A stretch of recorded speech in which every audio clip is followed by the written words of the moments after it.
Sho Oje Shangi Kopang Yuto Sho Sat Sat Sat. And let's do the 4 limitless contemplations. May all beings have happiness and create the causes of happiness. May they all be free from suffering and creating the causes of suffering. May they find that noble happiness which can never be tainted by suffering. May they attain universal impartial compassion, free of worldly bias towards friends and enemies. Semjen damje dewatang dewe ju tang den pa ju chik, dungal tang dungal chichu tang trawa ju chik, Dungal mepe dewa tampatang mindra waju chik nering chaktang ni tang trawe tang no tempo la ne pa chik. The dogs, they're barking, they're chunking, they're everything. Sorry. Okay, everybody. So tonight, after we did 2 sessions on meditation, so we're going to go on, but I'm really changing everything tonight because there's some very interesting things. And I've called the talk Transcending Ordinary Body, Speech, and Mind using special meditation practices. And I'm going to use a lot of stuff from, let me get his name. I never say his name properly. From Traleg Gyabkon's book, because he, on the actuality of being, because he gives some wonderful, wonderful material, and I want to use that to really transcend our ordinary body, speech, and mind. I just want to start off by saying what's very interesting is that we all have such, oh, that's nice, Marion, now I can see you properly tonight. We all use such a limited amount of our body, speech, and mind. You know, if you ask people, what's body, speech, and mind? So we think body, your physicality, speech, what you say, and mind, what you think. That's the most limited version of body, speech, and mind. Now, what I want to really teach, and then we'll use the meditation practices. There's a lot to teach here, but we'll do some of the meditation practices, but there also are very special meditation practices for each of those, which are really, really interesting. So I want to start with a beautiful Buddhist story, and it goes like this. In the Buddhist literature, there's a beautiful story that points out the difference as well as the sameness of Buddhas and sentient beings. Now, 2 people are residing in a precious palace, which is fully endowed with lots of riches. One is sleeping and one is awake. The one who is sleeping is dreaming of all the hardships that they're going through. The one who is awake realizes her friend is tormented in the dream, but doesn't need to be, since they're in this beautiful palace with everything they need. So she tries to wake up her friend. The one who is awake is the Buddha, the awakened, the really awakened one, and the one who is asleep is a metaphor for the sentient beings. Trying to wake someone up represents the Buddha's intent to lead the ones who are not awake into awakening, into liberation. The analogy is saying, which is very important in the literature, that actually they are both living in the same palace, okay? Beautiful palace. But there's no fundamental difference between them, except that the one is awake and realizes she's living in a beautiful palace, and the other does not. The truth is that we're all living in this beautiful palace, which is the nature of reality that is forever free. Now, it's so interesting because so many people, where they are in their lives, people that I'm talking to every day, they feel banished from the Garden of Eden. I mean, we still feel, look at me, look at my body. I was in this beautiful garden where I had everything I needed, and now I've been banished. And of course, they put the banishment to some being who's banishing you. They never think it's their own self. But no one took us out of the Garden of Eden except ourselves. No one said, get out. No one actually did any original sin, which is what it says in the Bible. It was just that we separated ourselves. We fell asleep. We fell into delusion. And the limitations we've imposed on ourselves with our consciousness does not allow us to see this. Now, that's my first story. My second story is a very interesting story that Mark Epstein, who is a Buddhist psychiatrist, okay, he's quite a funny guy. I sometimes like looking at his books or his stories, okay, but he told the story on one of his tapes of Nagalapita. He says Nagalapita went to the Buddha for advice on how to find peace of mind. I am old and decrepit, he told the Buddha. I am sick and constantly ailing. My body hurts all the time. What can I do to find some happiness? The Buddha took Nagalpalita's complaints very seriously, because he doesn't say, no, you're fine.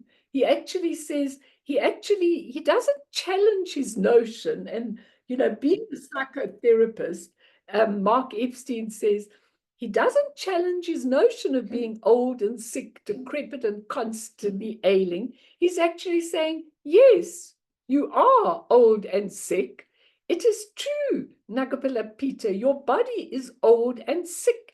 Even a moment of good health would be a miracle. Therefore, train yourself like this. Now, it's always interesting because the Buddha always gave training. The Buddha always gave training, because what he was actually saying is, train your mind, that's the most important part, to feel differently. And he said, train yourself like this. Say, though I am ill in body, my mind shall not be ill. Do not look upon your body as yourself. Do not think that the body is the self, or that the self is the body, or that the self is in the body, or that the body is in the self. Do not look upon your feelings as yourself, your thoughts as yourself, even your speech as yourself, even your consciousness as yourself. Your body can change and become something else. Now, that story is so interesting, because if we take it seriously, it's like changing the mind, how the mind sees the body, not as a limited thing, because we're going to learn what Vajra body really means, but as something very, very vast. You can train your mind to see your body completely and totally differently. Now, when we do this, everything changes for us. We really, really, really start to change. And looking at these two stories has to get us pondering. We are a palace of wonders and can live in the expression of this palace of wonders, filled with riches, abundance, maitri, which is loving kindness, good health, absolutely everything that would make us burst with potential, make us not even subject to aging, believe it or not, and becoming decrepit in body, speech, and mind, like so many are today. I mean, look at the extent of people who've really deteriorated in their minds and have got all these mind ailments. Just look at the amount of people on this earth plane.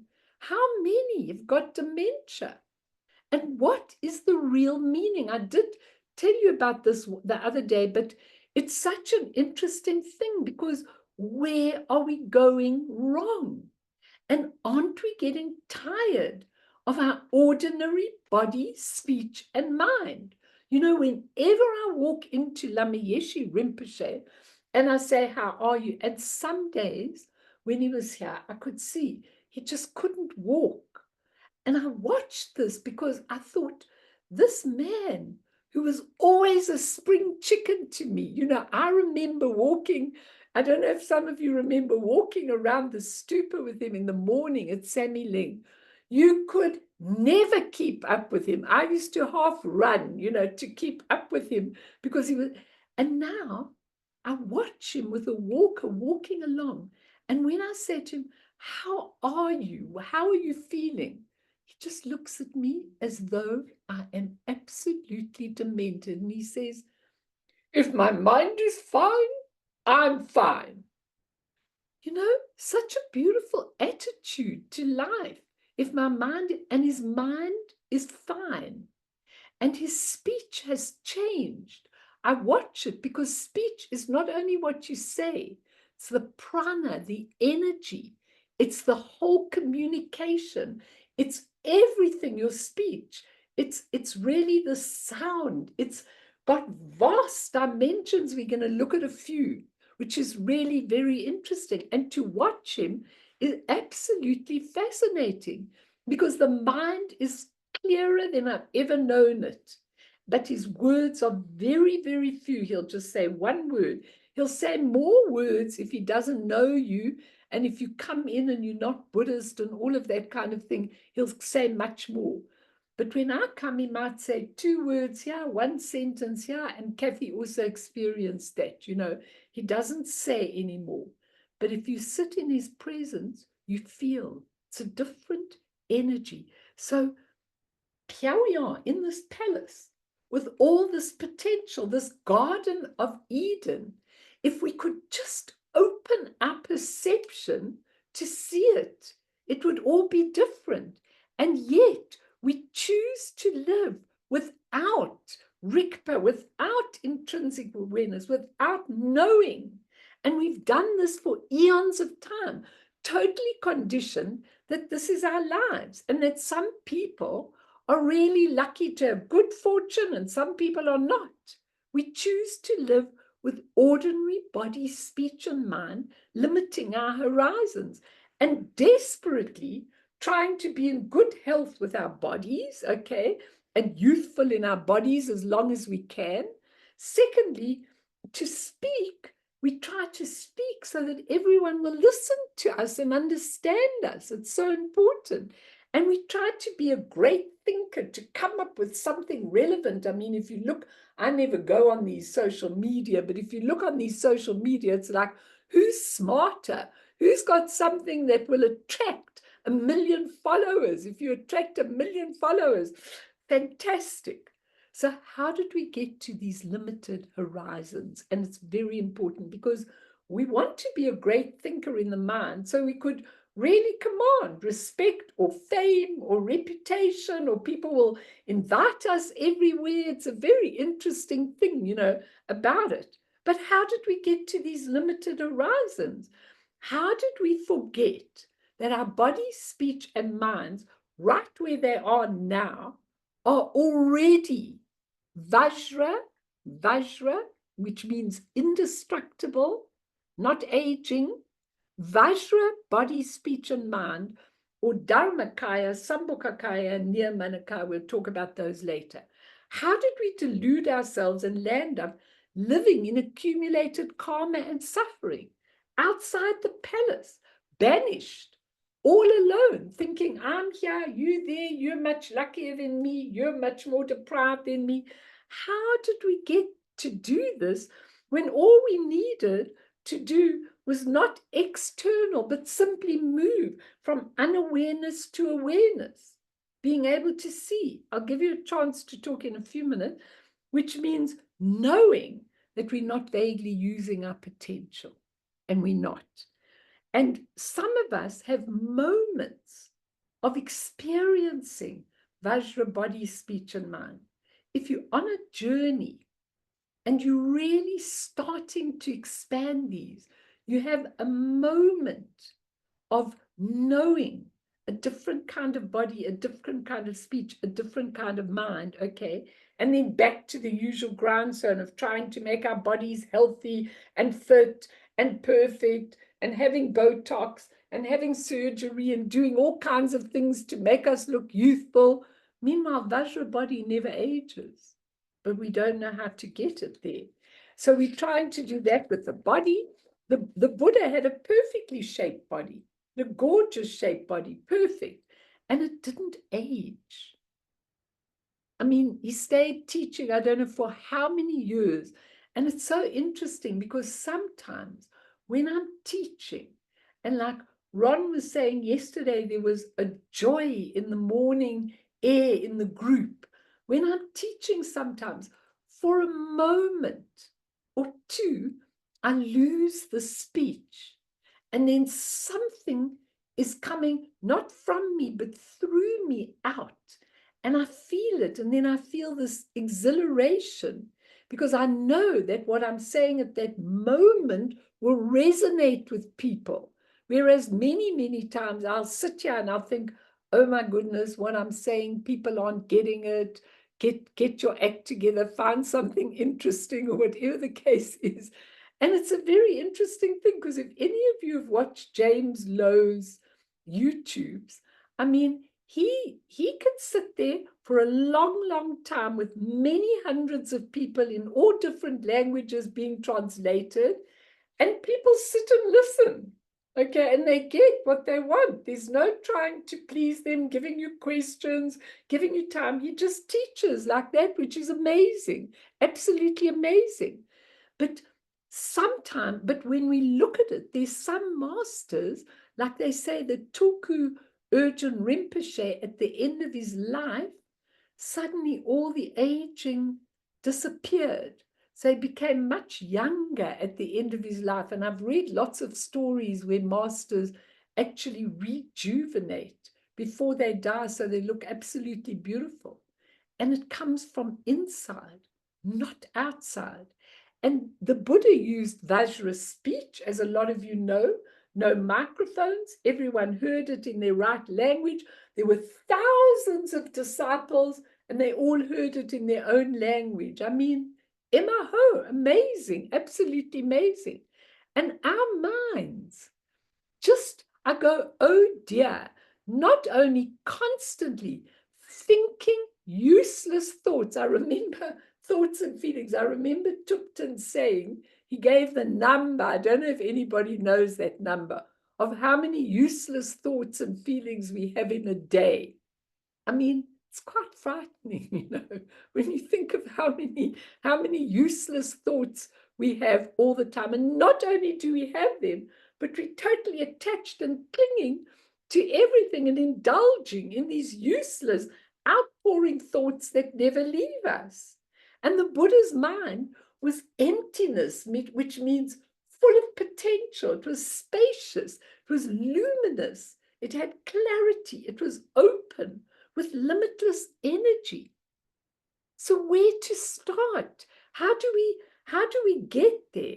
Now, Trale Gabkong, really in his book, The Actuality of Being and Tantric Perspectives, he really teaches an amazing way. Sometimes it's quite difficult, but I'm going to take some of his stuff from his book. But before we start, I'm going to give you one story of Milarepa, just to show you how body, speech, and mind operates when it's really Vajra body, speech, and mind. And then I've just taken 3 phrases from a 100 deity practice that I like to do in English every day. What's the 100 deity practice? It's called Kunzang Tuktik. And Tulku Urgent Rinpoche gives you the whole thing in English, and I do it every single day. I read it, and it's really, really, really interesting because it shows you the wisdom. The 100 deities are not 100 external deities and their entourages. The 100 deities are the 100 qualities that we have right here within our heart. And so when we die, they become manifest in front of us. But while we're alive, they are there. And if you develop the sight, you can actually see them in with the Vajra eye if you develop and if you trained and if you really go along that way. So it's a very interesting thing, because when you look at that, you realize how limited, how limited our qualities are that we've got, how limited our compassion is, how limited our wisdom is. Everything is stunted, and just because of our habit, but actually it's all there inside you. So I took 3 phrases out of this practice just to read you, so you get a little bit excited and stimulated at what Vajra body, speech, and mind are really all about it. So in it, in one of the practices, it goes, the seed of appearance, the seed of appearance dawns as deity. Okay, what does that mean? The seed of appearance dawns as deity. It means as soon as you realize that you yourself are the deity, say you have an affinity to Tara, an affinity to Guru Rinpoche, an affinity to Chen Rezi, an affinity to whoever you have, the seed of appearance dawns as deity. So suddenly, in the midst of all your ordinary activity, you suddenly realize, oh my goodness, what would Tara in me do in this situation? Tonight I'm green. What would Tara do in this situation? And you, the seed of appearance, dawns as deity. So you stop looking at this self and you suddenly become the deity.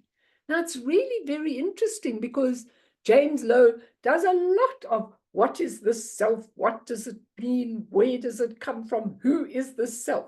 And it's very interesting, because I'm packing up 55 years of a career of all my things. And I'd forgotten that Bernice had put in a folder, a thick folder like this, all the places we had given lectures, we had talked, and the letters that the people wrote to me. I had forgotten that I even had it. But as I looked through these pages and thinking, should I throw them away? Should I keep them? What should I do? I thought, wow, I forgot that I taught those people. I forgot that I was doing this and this and this. What was this woman saying when she thanked me? One woman thanked me for my most, what did she say?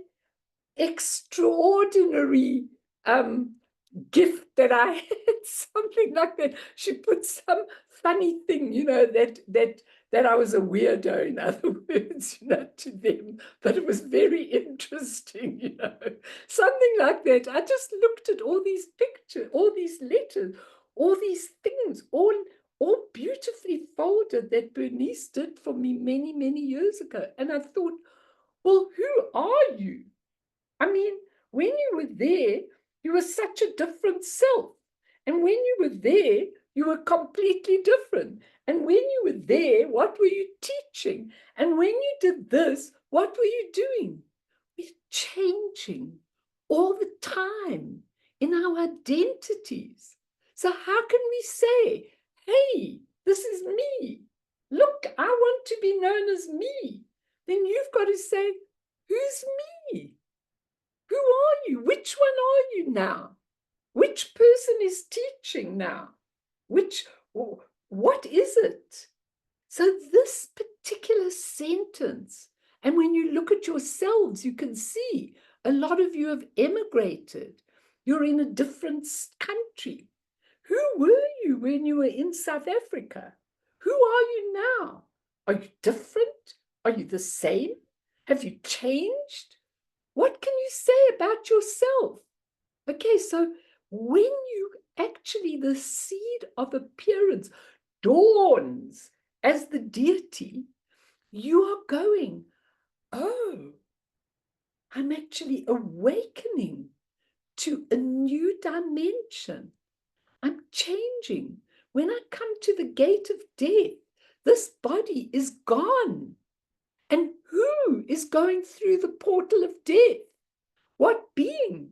Don't I want to know that being? So at least when I see her with all the 100 deities and the 100 aspects, I say, oh, I know you. I recognize you. I re-know you. Do we? I'm just throwing these questions out to you. Some of you are going to answer me.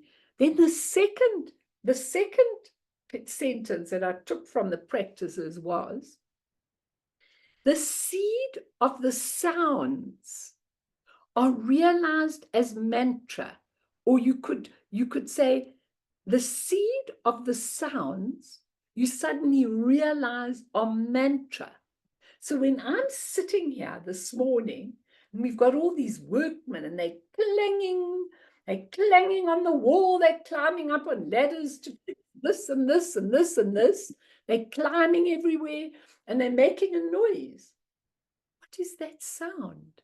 I remember being on retreat in India, where they just decided, as I arrived, they're going to redo all the walls, the windows, and everything. So they put all the ladders up in front of me while I'm in my retreat, and they're banging and they're clapping and they're doing everything. And I'm going, what am I doing here? I'd rather be at home, listen to this noise. I forgot to plant the seed that the sounds were mantra. And do you know when I planted it?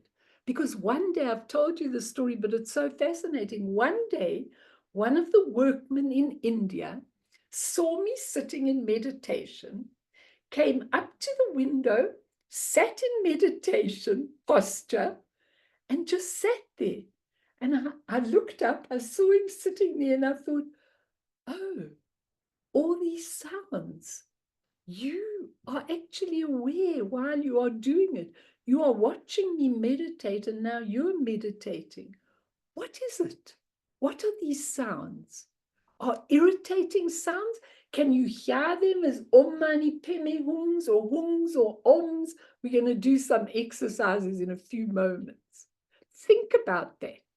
And the third sentence that I want to say is, the seed of luminosity dawns as wisdom. Now, let me put that in another way. We realize the luminosity of the mind because it dawns as wisdom. Now, some of you may say, what the heck does that mean? Okay, Lindiwe, you must go back to the beginning on the YouTube, because you came late, because I want you to hear the whole beginning. But what I'm saying to all of you is, you think about this very, very carefully. The mind and all its rubbish, and we're going to look at this from this text. We're going to look at this, but the mind with all its rubbish, if you weren't attached to it, it would become luminous. And if it were luminous, the seed would dawn of wisdom. So everything that you were feeling, from your anger to your discouragement to your lousy feeling to your lousy job and everything, would dawn as wisdom. You'd see it through the mirror. And so the seed of luminosity dawns as wisdom. So those three sentences, I'd like you really to remember them. I just want to tell you this quick story of Milarepa. Most of you know it, but it's very interesting and relevant here. Milarepa was a poet and a yogi who lived in the 12th century CE. One of his best students was Rinpoche. Their names tell us quite a bit. Milarepa used to go around in Tibet and in the Himalayas, more than 5,500 meters above sea level, clothed in just one white cotton cloth, nothing else. Because he could do that, people called him Repa, one piece of cotton. Miller is his family name. His pupil, Rinpoche, could do the same, also going around in a tiny white cotton cloth, so they called him Rinpoche, the small Repa. Once, Milarepa sent Rinpoche to India to get a specific teaching. In the process, he got many other teachings as well, which were not necessary. Milarepa went to meet him on his return, and he found all these texts. He then sent Rinpoche to fetch water, which took a long time, and while he was away, Milarepa made a bonfire of all the unnecessary texts. When Rinpoche returned to their small camp, he found that all the text he had acquired with great passion, enthusiasm, and effort had gone. At that time, there were no computers, and everything had to be made by hand. He was very upset with Milarepa, sad and angry, and did not want to talk to Milarepa, his teacher. When they were returning to their home in the cave the next day, Rinpoche was just brooding, walking behind Milarepa in a really nasty mood. Milarepa wanted to cheer him up, but Rinpoche was not to be cheered up. On the way, they crossed a plateau where there were no trees, not even a rock, nothing, except for one yak horn. You know, they had yaks in Tibet. Milarepa said, "Bring this yak horn, it might be useful sometime."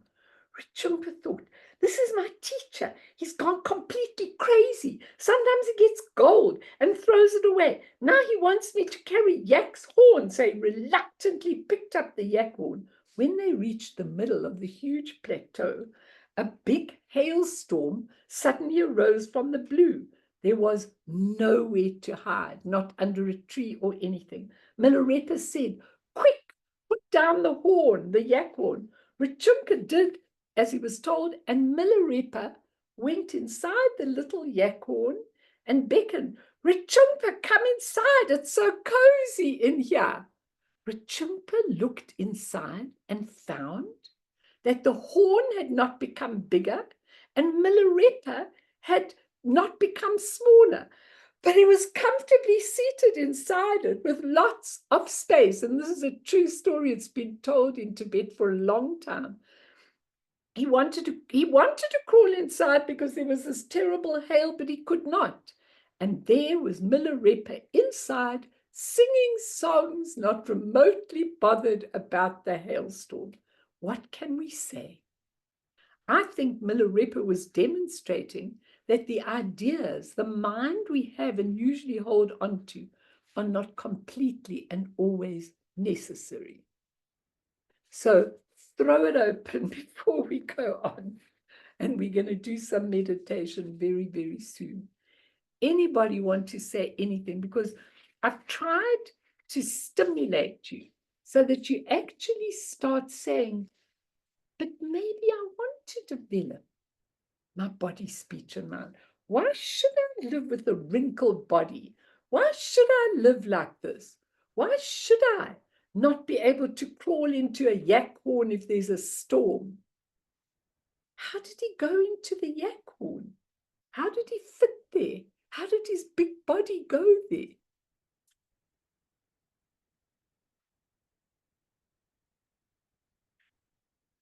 Anybody want to ask or say before we go on to subconscious? Say something. Please, Patty. Hi, everybody. I noticed that sometimes I see my teacher or some people, when they're teaching or at some moments, they look different. And it seems like it's a completely different person. Very, very, very good. Bravo. You know what? Especially when these teachers are giving empowerments, okay? I remember someone when I was at Sammy Ling once, I think we were getting an empowerment from Akong Rinpoche. I don't know if it was Chenrezi or Guru Rinpoche, some empowerment. And someone in the queue said, "Look, he's Chenrezi." No one else could see it. Those that are able to have that vision actually see that when these real masters give empowerments, they actually become those deities because there never was an external one. And if you have developed your mind sufficiently, there are people that get a glimpse of it. I remember once another story that Lama Yeshe Rinpoche had this other student, Sarah. And Sarah came from the UK. I don't know if you've met her, Kathy, but Sarah was very devoted to Lama Yeshe, so devoted. We were both so different. And many, many times we'd go to Sammy Ling or Holy Owl, and Sarah would be there and I would be there. We did quite a lot of things together, but, you know, she was much more like this all the time, you know, very devoted and everything. And one day, one day, we were all walking around the stupa with Lama Yeshe, and off she went. Anyway, she had to go. She had to leave, and we were going on walking. She went up to the top of Sammy Ling and saw him there. So she said, how's that possible? How is it possible that he is there and now I've come back and he's here still walking? Well, how is it possible? Because Vajra body can appear in many, many different places at many, at the same time. We just have this limitation. And I can't explain to you enough how, I mean, brilliant, Tatiana, that you were able to see that. You were seeing what the projection of the mind of that master was, and keep seeing it and see it all over the place. Not only Interesting enough, every time I look at her picture, I just say, who is this person? I never know who it is. And I spent a week at the temple, Kandrili, and I was with the Lama working in the garden. It was just like that. She was here, she was there. Beautiful, beautiful. Thank you for sharing, because that's exactly it. Yeah. Because Vajra body is completely different to your ordinary body, Vajra speech, and we've got it. We've got it. Yeah, it is quite, if you have the privilege to be close to someone like that. I met someone else, she said that I was looking different. So just being close. Absolutely. You see, when people see you, and remember, when you go before these masters, they see you as you are, not as you think you are. That's why they're never very interested in asking you, hello, what do you do for a living? Where do you live? Are you married? Do you have kids? They couldn't care less. Not they couldn't care less, but they're not really interested in that. They're looking at you and they're seeing your spiritual potential, what your Vajra body, speech, and mind is really all about. And that's how they respond to you. It was quite funny because I was working and I got to a point where I had no energy. I said, I can't move. And then I said, I can't do anything more. And then she told me, I want to be just like that. I'm not there yet. It's absolutely fine, but to have that wonderful example of what there is. If you look in Tatiana's room, you've got to see all her very interesting things that are in her room. She's got old and new and pictures and all kinds of things. Just look behind her. I don't know if any of you can see, but it's very, very interesting what she's got. Anyway, anybody else want to say or ask? You all okay? You're not thinking I'm crazy. You are, but that's fine. You have to be crazy to get Vajra body, speech, and mind. You can't be the same as everyone else, okay? And my husband keeps reminding me that I'm this weirdo or whatever. So do my kids, but it's okay. It's really okay, you know? I mean, I fit in with conventional world, but my mind sees things completely differently, and I want to train. And I feel frustrated because when I think of Yeshe Tsogyal and Manda Rava, they went into whole nations and enlightened them. I mean, Manda Rava, I was telling them yesterday, once there were over 1 million people she was attending to, and they all attained the rainbow body. 1 million. So that's your aspiration for the future. So let's quickly do a little more of what Chab Kabgon says, and then I want to do a couple of meditations. And then we'll do the real body, speech, and mind, the Vajra body. And what's very interesting is that he obviously takes his exercises, because when I was in India, I was doing the Dzogchen preliminary practices, which are very interesting and very, very mind-boggling to everything in you. And he's taken a lot of those practices and he's actually adapted them a little bit so that we can use them without going on the whole route of having a master to watch you. So it's very, very interesting. But he says like this, he calls it transcendence of the self-image. Usually, we have a particular understanding about ourselves and have a feeling that we are separate from others as well as from the environment. He says such an understanding is based on notions as feeling that whatever is outside of me is not me. That's how we feel. Therefore, they must be separate from me because there's a kind of boundary situation. Then there's the notion of autonomy. That is, whatever is within me is under my control. In other words, it's voluntary. I can raise my arms whenever I wish to. I can go and have a cup of tea if I wish to. I can spill it on my computer if I wish to. If you're stupid enough, you can do whatever you want. We developed a variety of attitudes about ourselves that make us feel we're somewhat autonomous and therefore quite separate from others. However, when we start to look at ourselves very closely, we begin to realize, hey, this might not be the case. Sometimes we identify with things that are outside of us, such as our possessions, but they can become as if they're part of us. For example, if our possessions get affected, we can feel as though we are affected. If we lose our possessions, we could feel that part of ourselves is lost. And we extend this to relationships with others. When a relationship comes to the end, we can feel as though a part of ourselves is gone and it may never be able to be recovered. Then, when we start to look, he says, into the concept of autonomy, we can begin to realize that there are a number of things that go on inside us that we don't have any control over. For example, our heartbeat.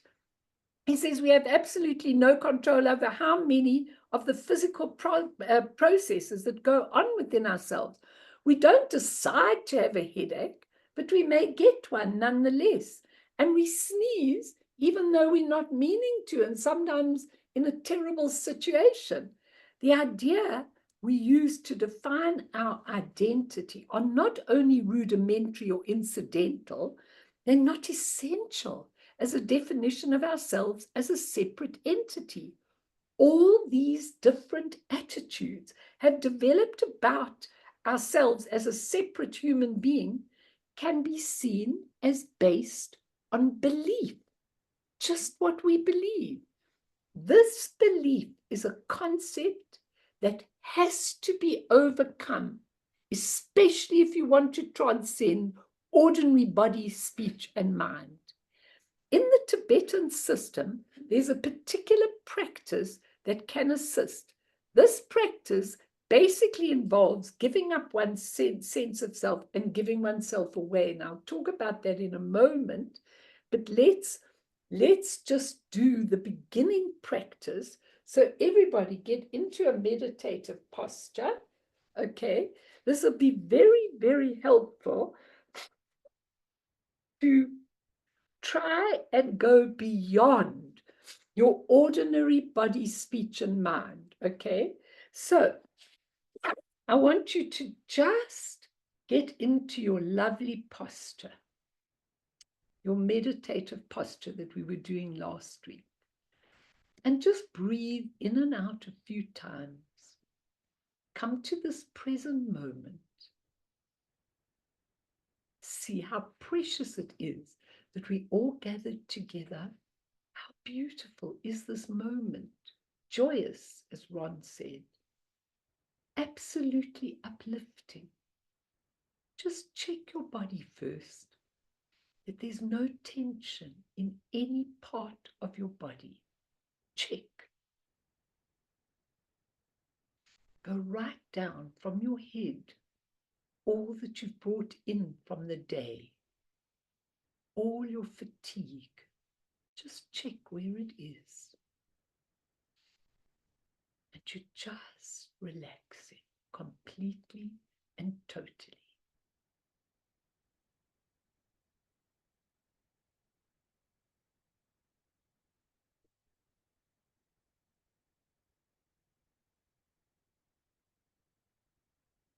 Now we're going to begin with a breathing and recitation exercise.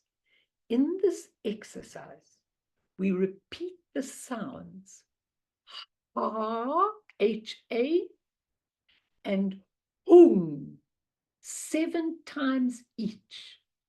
But, and if you are in a house by yourself, please do it aloud and, just check out if nobody's there, because it's really very important. This is how you actually clear the way. So you sit in the meditative posture, you breathe in, and then you repeat ha 7 times in an extended way. So you go ha.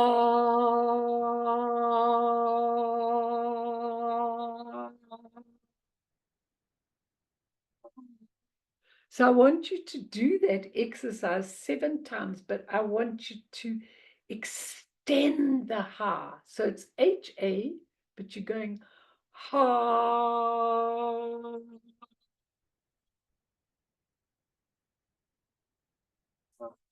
Try and do it aloud if you can, if it doesn't disturb anybody. So do that 7 times. Ah,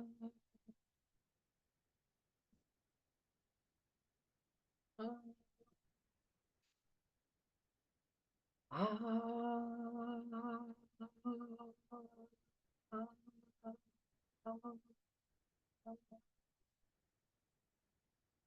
ah.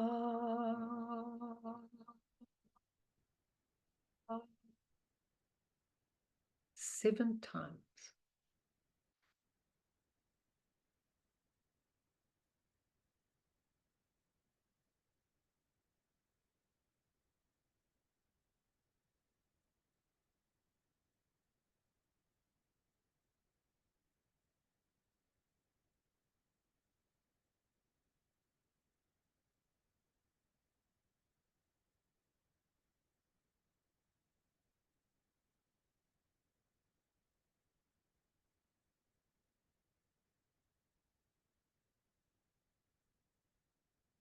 When you've done that 7 times, you're going to do the hung 7 times.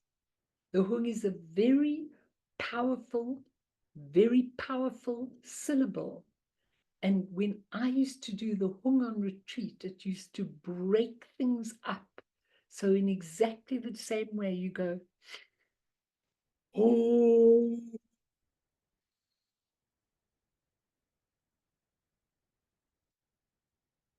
oh,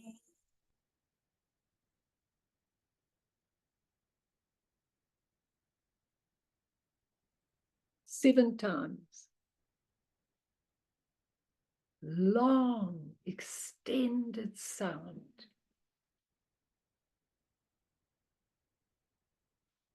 Oh,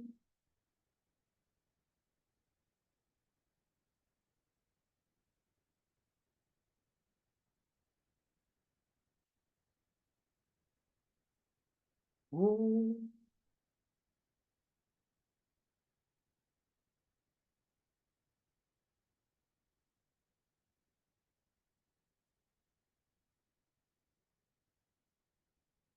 Oh,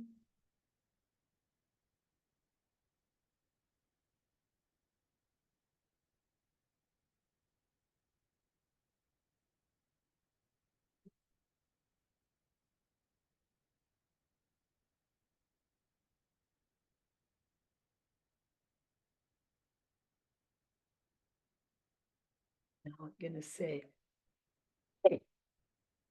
so that you get a shock. You can say it. Pe. It's a very important syllable. And after you've said pe once, loudly and with force, remain totally seated in that particular state. No thinking, no visualizing, no contemplating anything. Just remaining in your own natural state.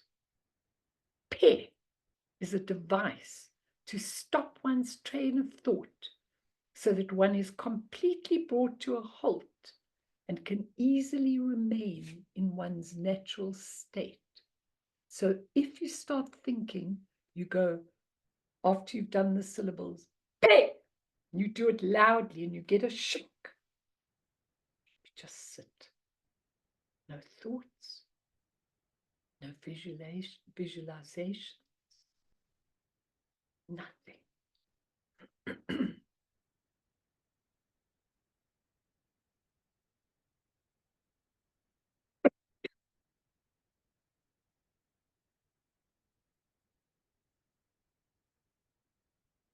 Now, we will continue with the meditation practice of giving oneself away. Very important practice. We'll speak about the chu, which a lot of you know after this, but I want you to just do this practice. So sit in your meditation posture, you're totally at ease, and you visualize a situation where there are a variety of beings flocking around you. You are very welcome if there are lots of people that want lots of things from you to visualize all of them around you. Mothers, fathers, sisters, brothers, aunties, anybody that really wants to keep taking from you, you can visualize them all around you. These people, beings, insects, animals, they want to take parts of you for themselves, aspects of your physicality, your intelligence, and so on. Lots of people ask me for my heart. I'm very happy to give it to them. How this is experienced and visualized will vary between individuals. Your visualization may take the form of them ripping parts of you away with tremendous aggression, as if they believe that those parts of yourself belong to them. Think of all the people that want your heart, your guts, your everything. Others come requesting things from you with enormous discretion and courtesy, asking your permission, and you give it to them so freely. In the visualization, after you've given everything of yourself, all the beings leave feeling extremely satisfied, happy, and content. And you continue just to be at peace in yourself. So I'm going to give you a few minutes to do that. And especially, I like you to do it with people at work, people everywhere who want everything from you. Let them have it. Give it to them. Share your whole being, your physicality, your intelligence, your love, your compassion. Give it away. And watch how satisfied they all are.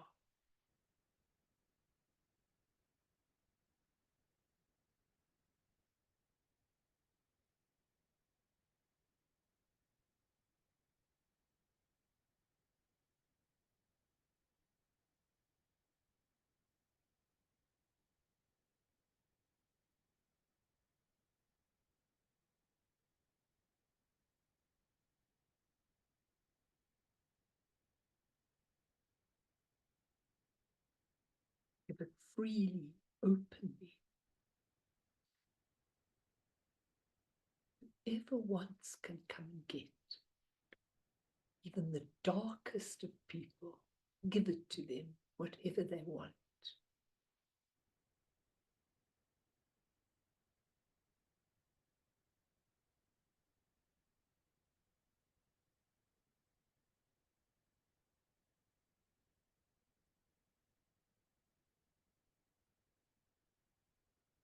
Remember the people that irritate you, the people that are demanding of you, just feed them.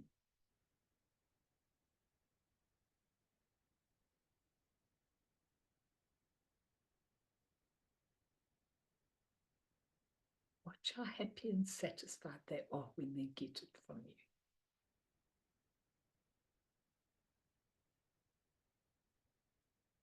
We do this practice to challenge the many dualistic notions we hold about ourselves, such as, if I'm healthy, it's good, and unhealthy, it's bad. Being attractive is good, being unattractive is bad. Being intelligent is good, being unintelligent is bad, and so on. We no longer seek to view ourselves from that particular perspective. Our whole attitude towards ourselves needs to be completely revolutionized. To do that, we need to let go of our own self-image by completely giving ourselves away and letting others do whatever they wish with our body, speech, and mind.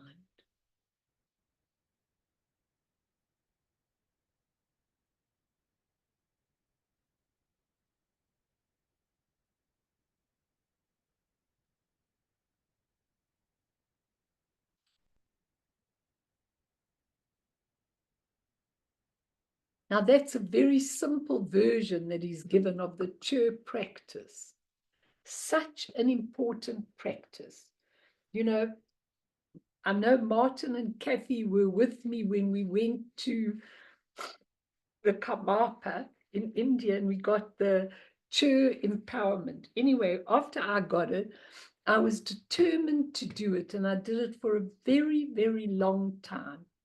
And that chur practice is based on this. It comes from Machik Labtron, who was a being who was sitting on the top of a tree, and she wanted to get to the other side of the water, and there was this monster in the water. And the monster, nobody could go near there because the monster always disrupted them.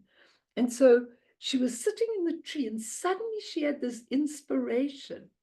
I'm going to dissolve my whole body in my mind into nectar. And I'm going to take the nectar and I'm going to feed the monster with the nectar of my body. And she did. And the monster was totally satisfied. And that's what the chur practice was based on. You know, it's a very tuneful thing with drums and bells. And when you go on retreat, you hear the whole retreat practicing their chur. It's actually very beautiful because you hear all the sounds and the drums.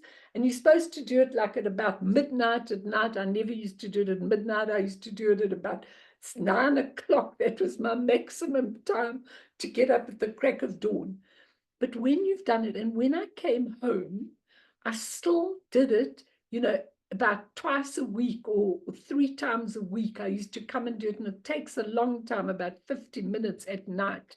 So it was quite difficult. And after quite a long time, about a year or two, I sort of thought, I'm just too tired now. I can't do it. So now I do it every now and then.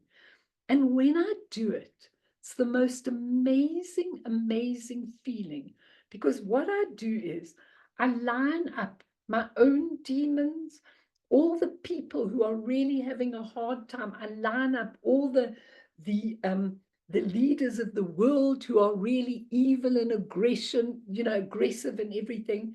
And then I do the practice. And in the practice, you actually have to, with a pair, go right out of your head, transfer your consciousness, and then you visualize yourself as Vajrayogini, and she's got this pot, and she's chopping your whole body up and mixing it in the pot and making it into nectar, and then she feeds everybody you've put out and all the beings that are there, and then everybody goes away satisfied, and you feel so free. Lots of time when there's a lot of darkness in my life, I like to come and do that chirp practice. It's just that it's long, you have to have a lot of time. But I love what this master gives, what this Trali Gamkon gives, Jamkon, because I think that this is a beautiful practice to actually dissolve this identity of yourself so that you can start the practices of body, speech, and mind, which I'll give you, but we need to do a little bit of learning from it. But I think like Tsultum Alioni, she used to do the chur practice. She was a woman who went to India and became a nun and did this chur practice. And then she translated it into English. She was American. And she wrote the book Feeding Your Demons, which a lot of you know. And if you don't know the book, I really suggest you get it, the English book, because it's really, really worth watching. And it's based on the whole church practice of feeding your demons rather than alienating and getting rid of your demons, which is really, really important. And how she used it was very interesting because she gave up being a nun and then she married this Italian guy, and they landed up really not very happy. And they had a couple of kids, I think 2 or 3 kids, or she had twins or whatever, I can't remember. And I met her. We actually once went to a course that time and did a course with her on feeding your demons, which was very interesting. But what happened with her was this guy, when she divorced him, would not allow her to take her children back to America. So she was fighting with lawyers and all kinds of things to get the children back to America. And finally, she decided that she would do the church practice absolutely like religiously for him. And every day she did that chirp practice and fed him with the nectar and fed him with the nectar and stopped fighting with him, actually fed him from her being and her love and her compassion. And one day he said to her, you know, I have no problem if you want to take the children back to America. And she did.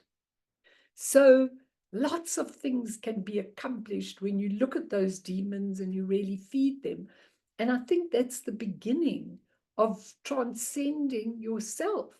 Does anybody want to ask or say? Please do. Don't be shy.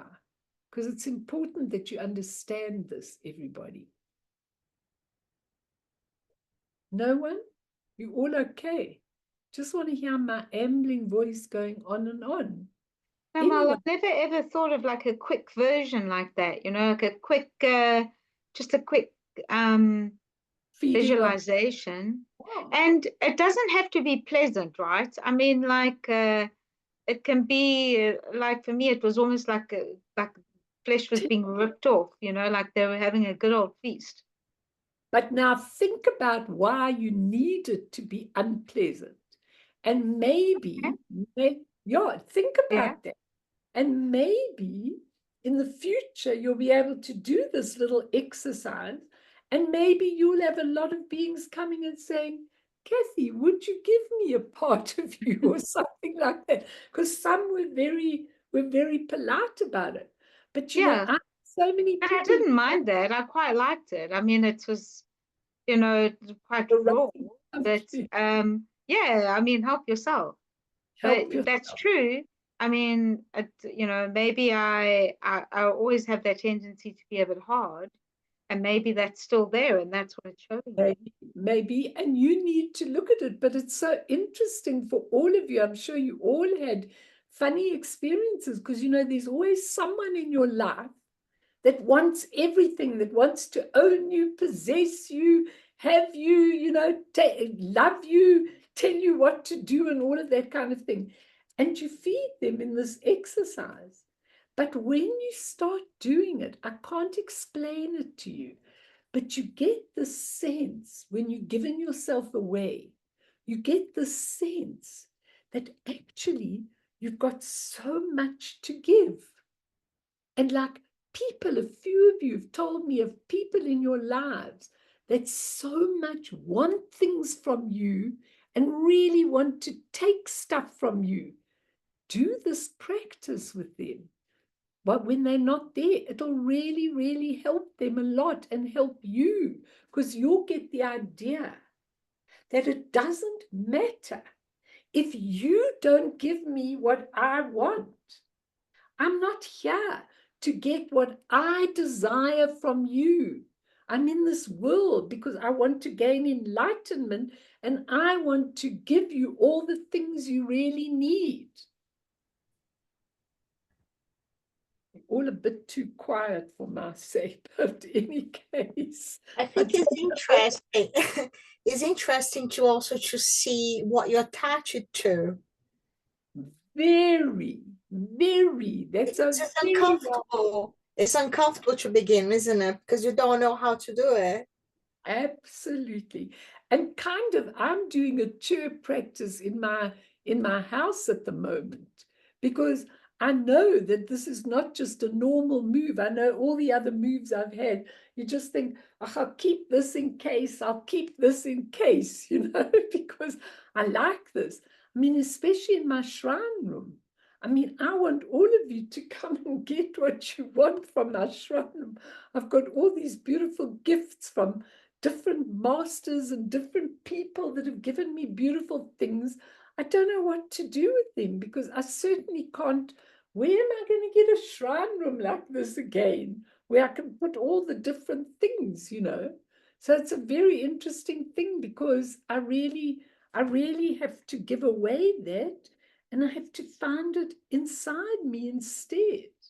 It's a difficult thing, because there's certain things I'm really quite attached to, as you say, Tati, and it's very important, to be able to let go of everything and not to define yourself by those things, even by your relationships. Viam, I feel you've got something to say. Say it. What do you want to say? Because you've got this great master that you also see. Have you ever seen him in another form? Not in another form, but I mean, so I'm just, this chirp practice is a new thing, so I'm just quite fascinated by listening to it. But definitely, but I see it even online when, so like the 16 Karmapa, when they go into a visualization, you can see that like their eyes, like they get this like they stare into like eternity type of look, Yeah. But not necessarily that I've personally seen the visualization. But no, I was thinking a lot about what you said in the beginning about people, in this time and age that we live, where on the one side, everyone, there's almost like this boastful kind of thing about like we're the most advanced civilization in history type of thing. But and then what you pointed out with all this mental health, and I recently had something like that with someone as well. It just kind of struck me because it almost becomes such a blasé thing these days that people, talk about, oh, my mental health, struggling with mental health. It's like almost just like a small talk issue these days. Like everywhere where you go, someone is struggling with mental health. And like I actually also became a bit blasé about it, but I recently realized that there's people that are really, really, really suffering with that.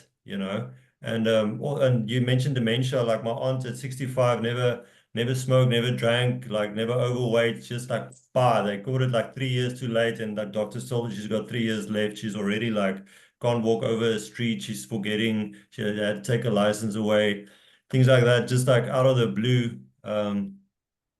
Now, And can then I just interesting thing about that? Because when yeah. you say she never drank, she never smoked, she never anything, it's so funny, because I've got a theory about it, that sometimes all those people, I'm not saying she was like us, I'm just giving you an idea, all those people that are always goodly and do the right thing and do what their mothers taught them, and never this and never that and never the other, sometimes they're so repressed that when they get to a certain age, it splits off. It's such an interesting thing to watch, because if they've been that perfect lady, suddenly all kinds of funny things are coming out of their mouths and they can't control themselves in any way. And it's maybe because, who are we? Are we products of what our mother taught us to be? What our father taught us to be? Are we these products? Or is this just a temporary drama with a temporary self going through it? Because some people, it's so strange, at a young age, when they've really not been very harmful, they've been very good people, suddenly get dementia. And I find it so interesting because they come out with things, you know, that might even embarrass their children or something, because it's like there's a split off in the personality from being always rigid and being the person that everybody's wanted them to be. Such an interesting thing, you know, it really, really is. So I think that's very interesting. Well, let's just do a tiny bit of the next section, a tiny bit, and then we'll end. So he calls it the 3 gates, and I love that description. The 3 gates of body, speech, and mind, the 3 gates. He says the term the 3 great gates refers to body, speech, and mind in Buddhism. In Hinayana is the beginning practice where people renunciate. So in Hinayana, lots of them become monks and then they can become arhats, but they turn away from everything in samsara. They really, he says, their emphasis is placed on the body, the 1 gate, the body, okay? You've got to have the right behavior, no negative emotions, shave off your hair, don't be vain, blah, blah, blah. He says, in the Hinayana, the emphasis is on the body, which is to say the observance of one's physical behavior is much more important than the observance of one's motive. And he says a lot of emphasis here is placed in the Buddhism on relation to how do you sit, how do you meditate, what is your posture, are you doing all the right things, are you turning away from negative things, are you being kind, are you whatever. It's very much an individual path like that. In the tantric system, he doesn't talk about Mahayana in between. He talks about Tantra, Vajrayana. The emphasis is placed on speech. Very interesting. That does not mean speech only in relation to your verbalization. He says, but also in relation to our emotion and the energy of those emotions. Think about that. A lot of our communication is based on our emotional feelings, our emotional moods, and a variety of value judgments. And these manifest as your speech. Therefore, in Tantra, what the person has to do is not necessarily try to change or modify their behavior, but rather try to understand, how do your passions come about? How do you get all these moods? How do you get your anger, your all these things? How do emotions arise? And what are the connections that exist between emotions, passions, and communication? It's really important, because you know when you communicate, when you're angry, it comes out like this, even if you're not expressing your anger. Okay, it definitely comes out in all your speech. The tantric practitioner tries to make a proper assessment of the emotions and passions in relation to what they're saying, because it is believed that all our emotional experiences are related with communication and interaction with others. So tantric techniques such as visualization and mantra recitation are designed to authenticate our speech. Just think about that for 1 minute. I'm going to finish soon. Due to this emphasis, mantra recitation is emphasized, because the mantra recitation is when you are actually, you don't understand what mantra really means. It's the energy. Instead of the energy of your angry speech, your desirous speech, your proud speech, your everything, you're transcribing it into mantras. You're transcribing yourself into a visualization to authenticate the speech. Due to this emphasis, mantra recitation is emphasized, and there are also a variety of visualization practices, and each deals with a particular emotion. He says, if you are an angry person, if you're dealing with anger, then you choose a very angry deity called a Heruka.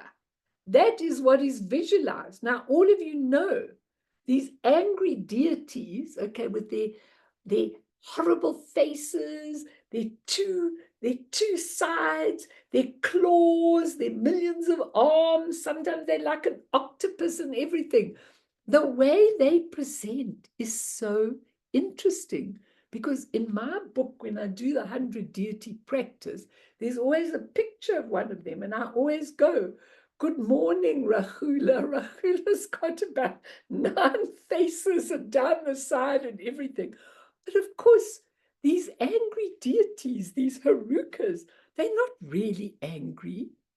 They're giving you an opportunity to express through your speech, through the mantra, a way of expressing your anger in a very acceptable form, because through the mantra, you're pacifying the anger and using wisdom to get through.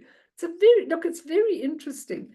If one has a particular problem with desire, he says, then you visualize a deity like Vajrayogini. Now, I have a great relationship with Vajrayogini. I go to bed with her at night when I do my dream yoga practice. You know, she's always there. She's always like this, and she's always got the curved knife. You know, when you see her, this is what Ekon Rinpoche gave me. She's always got the curved knife, you know, that she cuts off your ego, you know, and I always have her round her neck. She's got all the skulls of people, you know. She's not really angry. She's amazing. She can be anything. But when you do the visualization, you're giving birth to the expression of what you're feeling in an authentic manner. That's what we're calling the speech, the Vajra speech, if you all understand that. And so in the tantric system, it is understood that our passions normally manifest as destructive and can hinder our communication rather than enhancing it. The reason is we lack clarity. So we use the practices to work on such a problem. All our emotional conflicts and our problems with the passions don't arise from the passions and emotions themselves. Rather, it's our lack of understanding and being unable to make proper assessments of what our emotions comprise of and how they can be used to improve our understanding of ourselves. Now, this is in Tantra, in Vajrayogini. But when we go to the highest level of Tantra, and we'll do this next week, we're now talking about the Dzogchen approach to all of this. You're no longer concerned with communication. You're more interested in self-knowledge, in understanding our own true condition and understanding how things really are in reality. It's called the approach of the unconditional. Normally, whenever we enter in a spiritual discipline, our whole orientation is we must improve ourselves. We must get better through behavioral modification adjustment. But the Dzogchen orientation is just let it be. Let it be without interference rather than trying to improve or transform them or bring about particular changes. Now we'll go into this in a little more detail. I've got my curved knife so I can cut off any of your egos that require cutting, okay? And Ekon Rinpoche gave that to me, Mom. So I can, so beware, I'll come to you in the sleep state as Vajrayogini and cut off any egos that are there. Okay, but what I'm saying is, when we understand the truth about our negative emotions, we start to view it differently. The mind starts to view it completely differently. So anger is mirror-like wisdom. You've got to know these wisdoms. I'm not going to go into them now. It's too late. But I hope that this can whet your appetite a little bit. And then I want to go. You'll find all his body exercises, Vajra body, his speech exercises. When I was on retreat, in the Dzogchen preliminaries, they make you use that hung. And what you have to do with the hung, you have to do all kinds of exercises. So I was to go around the trees, hung, hung, hung, hung, to people. You break them down into their interesting condition, not into their absolute solid condition. So that hung exercise that we did is really brilliant. And I used it every day, hours of hungs. And I think you, Ron and Sharon, you would find very interesting, because Namka Nobu always just said, it's all about understanding our true condition, nothing else. But we don't do that. We go according to what society dictates. So we can't get to that Vajra body, speech, and mind. Do you all understand? We'll go more next time. So I think let's dedicate, because some of you are tired. And then next time we'll go on to looking very deeply at this body, speech, and mind, and doing some of the exercises that are there. But I really dedicate this teaching with all my heart to all sentient beings who are suffering at the moment in wars, in hostage situations, in blow-ups, in natural disasters, that are really lost in the world. And Fiona wrote this English, which is very beautiful. Through this merit of this talk, may all beings attain omniscience. May all obscurations fall away from the stormy waves of birth, old age, sickness, and death. From the ocean of samsara, may all beings be freed. Sonam die tamche zipane topne nepe dranam pamshene chegana chi bala propaye sipe sole doa do warsho. So if anybody wants to ask,